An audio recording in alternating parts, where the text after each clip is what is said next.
जीवन की 3 बातें। लंका के राजा रावण परम विद्वान थे। उन्होंने तपस्या कर महान बल प्राप्त किया था। उस बल का प्रयोग उन्होंने सदा अपने स्वार्थ के लिए ही किया। इस कारण उनके शत्रु बढ़ गए। महान पंडित होते हुए वे अधर्म के रास्ते पर चलते रहे। फलतः भ्रातृ प्रेम जाता रहा, किसी पर उनका विश्वास न रहा। अपने बल का, अपनी बुद्धि का उन्हें घमंड हो गया। उचित अनुचित का ज्ञान नहीं रहा। वन में पड़ी सीता का हरण कर लिया। पराई स्त्री का हरण करना घोर अपराध है। अपनी पत्नी सीता को वापस लाने के लिए राम को घनघोर युद्ध करना पड़ा। युद्ध में रावण मारे गए। राम के वाण से जब रावण पहाड़ की तरह रणक्षेत्र में गिर पड़े तो राम के मुख पर न हंसी थी और न आंखों में विजय की चमक।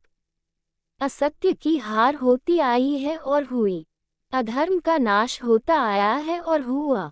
राम के छोटे भाई लक्ष्मण वही थे। वे राम से कुछ पूछना चाह रहे थे। तभी राम बोल उठे, जाओ लक्ष्मण, उस पंडित के पास जो कुछ ही क्षणों में इस संसार से विदा हो जाएंगे। विदा होने से पूर्व उनसे शिक्षा प्राप्त करो। वे विज्ञानी हैं, विद्वान हैं। आज एक महान विज्ञानी से संसार शून्य होने जा रहा है। बड़े भाई की बात मानकर रणक्षेत्र में पड़े रावण की ओर लक्ष्मण बढ़े। निकट पहुंचकर वे उनके सिरहाने खड़े हो गए।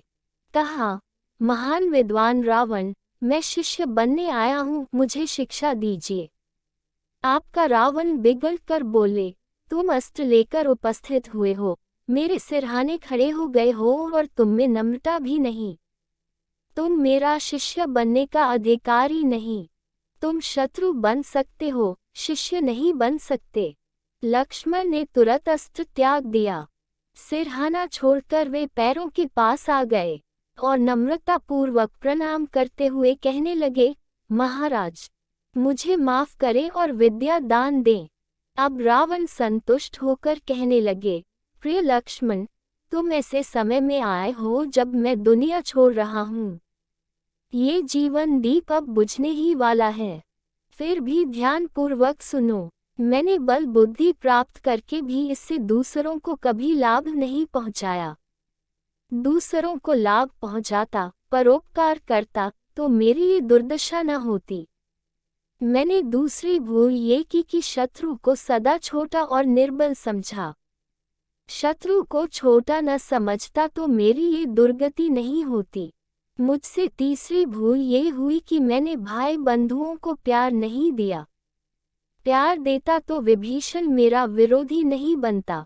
रावण बोलते बोलते थक गए। कुछ देर बाद फिर कहने लगे, जीवन में 3 इच्छाएं थीं। एक इच्छा यह थी कि पृथ्वी और आकाशीय पिंडों के बीच आवागमन की सुविधाएं जुटा दूं। दूसरी इच्छा थी कि अग्नि को धुएं से अलग कर दूं। तीसरी इच्छा मृत्यु पर विजय प्राप्त करने की थी। मेरे पास इन इच्छाओं को पूरा करने के सभी साधन थे, किंतु मैं सदा यही सोचता रहा कि जल्दी क्या है, ये काम कल कर लूँगा। वह कल तो नहीं आया, पर मेरा काल आ गया। अतः तुम्हें शिक्षा देता हूँ कि तुम आज के काम को कल के लिए कभी न छोड़ना, अपने शत्रु को कभी छोटा न समझना और अपनी शक्ति या विद्या को परहित में सदा लगाते रहना। इतना कहते कहते रावण की आंखें सदा के लिए बंद हो गईं। तो दोस्तों, आपको ये कहानी कैसी लगी? यदि आपको कहानी पसंद आई हो तो लाइक, शेयर, कमेंट करें और चैनल पर पहली बार आए हो तो सब्सक्राइब करना मत भूलना। धन्यवाद।